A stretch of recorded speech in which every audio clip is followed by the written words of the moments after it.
Heidi Hill Campers, how are you doing? Happy Wednesday. This is Sharon. It is a little before 1:30 Central Time on Wednesday. I just wanted to say hello for those of you who are watching the replay. Just please put hashtag replay in the comment section. Some of the comments for those of you who are live, I may not be able to see just the way the software is set up. But today is December 9th.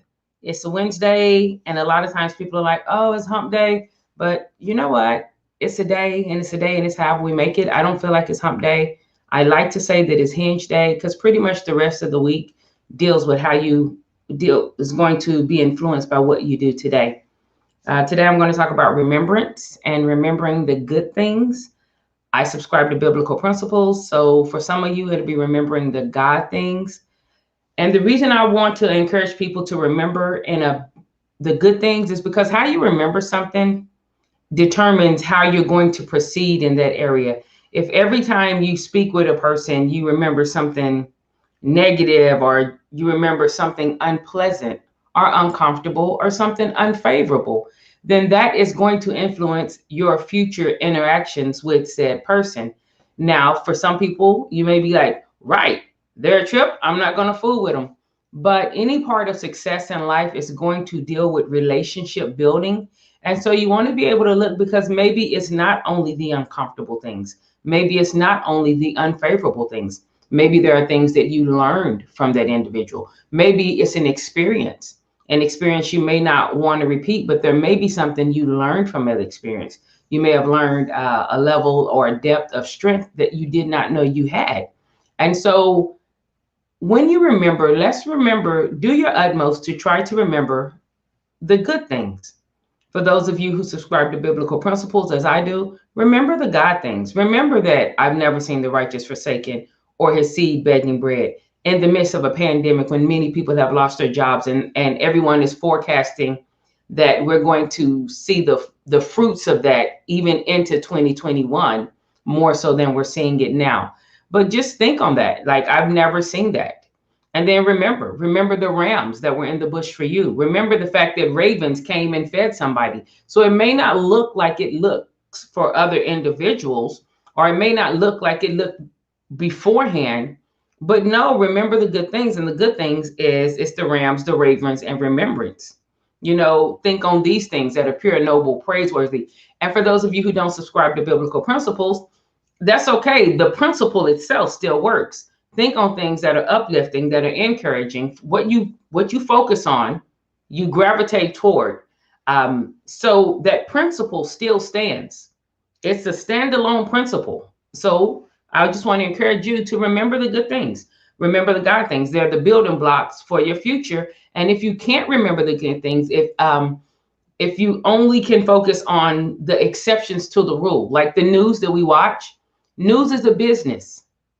News is a business. I know in the 60s and, previously it was something that was an informational thing. And, we're used to having news that's unbiased, but news is a business.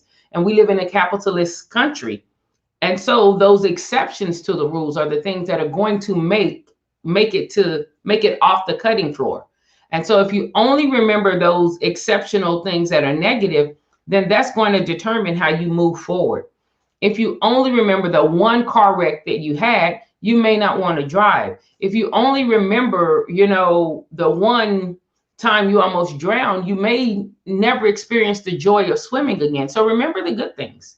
Remember the good things, remember the good car rides, remember the fun things, remember the things that are life-giving to you.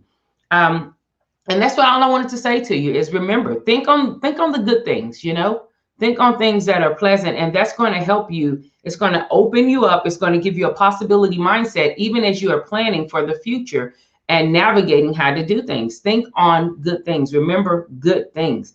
Don't only remember negative things. Don't only remember negative things as it relates to people, as it relates to places, any noun. Don't only remember negative things, because I guarantee you there was something beneficial that came out of it. Whether you learned a new skill set, whether there was a level of awareness that now you came away with, maybe an enhanced discernment, what others call intuition. Maybe it was enhanced there. Maybe you got confidence in trusting your own gut instead of following the crowd. There's so many things that we pull out of situations if we will look at it and not just let our emotions determine whatever. And so that's all I have today. It's Wednesday. Like I said, how you remember something will determine and influence how you're going to move forward. And hopefully your remembrance will be building blocks and not stop signs. You want building blocks, not stop signs. Stop signs will have you living your whole life in fear, afraid of this, afraid of that, afraid of this, afraid of that. And I just think that life is meant to be more than that. I've experienced it on both sides. And so I want to encourage you to remember your Rams, remember your Ravens, remember those times that maybe you didn't know how it was going to work and you look back and it did work. And pull the life lessons out of that, pull the principles out of that, pull the encouragement out of that, and let that be what determines how you move forward. This is Sharon. I wanted to show you guys some things on thoughts, because our thoughts are designed to serve us and not vice versa. You don't have to live at the mercy of your thoughts. You do have to train them. Sometimes you got to train them and wrestle them. You know, you got to get that muscle memory, because it is a muscle. You have to get that muscle memory trained in there. But once they're trained, it really will serve you, you know. Lather, rinse, repeat. It is an ongoing process. Y'all be safe. God bless. Again, if you're watching this on the replay, please put hashtag replay in the comments. If you are interested in following or getting on the email list, then just text Focus to 22828 and we'll get you on there. Y'all be safe. God bless. Have a great Wednesday and have a great rest of the week.